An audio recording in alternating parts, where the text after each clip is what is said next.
ভগবানের আরাধনা করা ততটা সহজ নয় যতটা মনে হয়। কারণ ঘন্টার পর ঘন্টা পুজো করলে বড় ভক্ত হওয়া যায় না। এর জন্য থাকতে হয় আসল ভক্তি।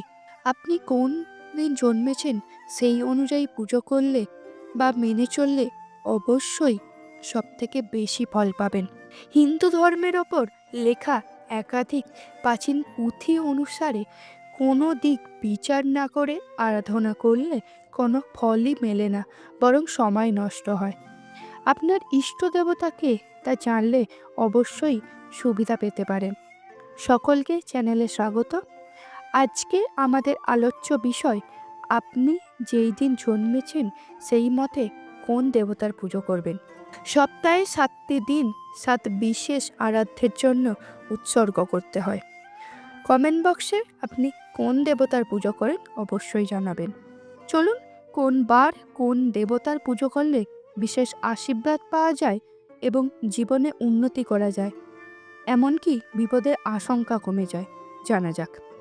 যারা রবিবার জন্মগ্রহণ করেছেন তারা ভগবান বিষ্ণুর পুজো করতে পারেন, অথবা ভগবান বিষ্ণুর কোনো বিশেষ রূপ বা অবতারকে পুজো করতে পারেন, যেমন শ্রীকৃষ্ণ অথবা রামের পুজো করতে পারেন।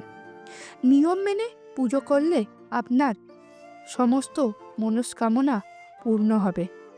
সোমবার এই দিনে জন্ম হয়ে থাকলে অবশ্যই পুজো করুন দেবাদিদেব মহাদেবের, কারণ এই দিনটি হলো মহাদেবের।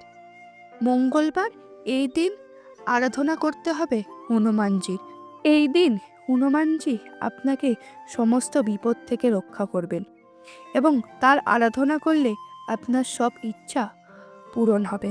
বুধবার, যদি আপনি বুধবার জন্মগ্রহণ করেন তাহলে আপনার ঠাকুরঘরে গণেশকে প্রতিষ্ঠা করতে হবে, কারণ এটা মানা হয়ে থাকে যে এই দিন গণেশজির আরাধনা করলে দারুণভাবে ফল মেলে এবং আপনার সিদ্ধি লাভ হয়। যদি আপনি বৃহস্পতিবার জন্মগ্রহণ করেন তাহলে 2 ধরনের কাজ করতে পারেন। প্রথমত, দেবাদিদেব মহাদেবের আরাধনা করতে পারেন, তাহলে মনের আশা পূরণ হতে বেশি সময় লাগবে না। দ্বিতীয়ত, দেবী লক্ষ্মীর আরাধনা করতে পারেন, এতে আপনার সব ইচ্ছা পূরণ হবে। শুক্রবার, সপ্তাহের এই দিনে যদি জন্মগ্রহণ করে থাকেন অবশ্যই মা দুর্গার আরাধনা করতে হবে।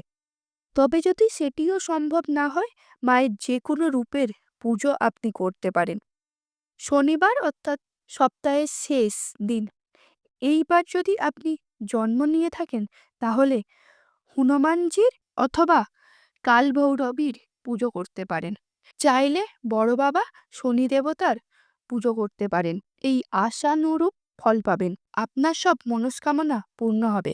সুপ্রিয় দর্শক, আজকের এই ভিডিওতে আপনারা জানলেন জন্মবার অনুযায়ী কোন দেবতার পুজো করা উচিত। এমন নয় যে অন্য কোনো দেবতার পুজো করতেই পারবেন না, তবে ইষ্ট দেবতা মেনে চললে আপনার জীবনে অনেক ক্ষেত্রেই সুখ প্রাপ্তি ঘটবে। আশা করি ভিডিওটি ভালো লেগেছে। ভিডিওটি ভালো লাগলে লাইক করতে ভুলবেন না, আর এরকম পুজো সংক্রান্ত তথ্য পেতে চ্যানেলটিকে সাবস্ক্রাইব করুন।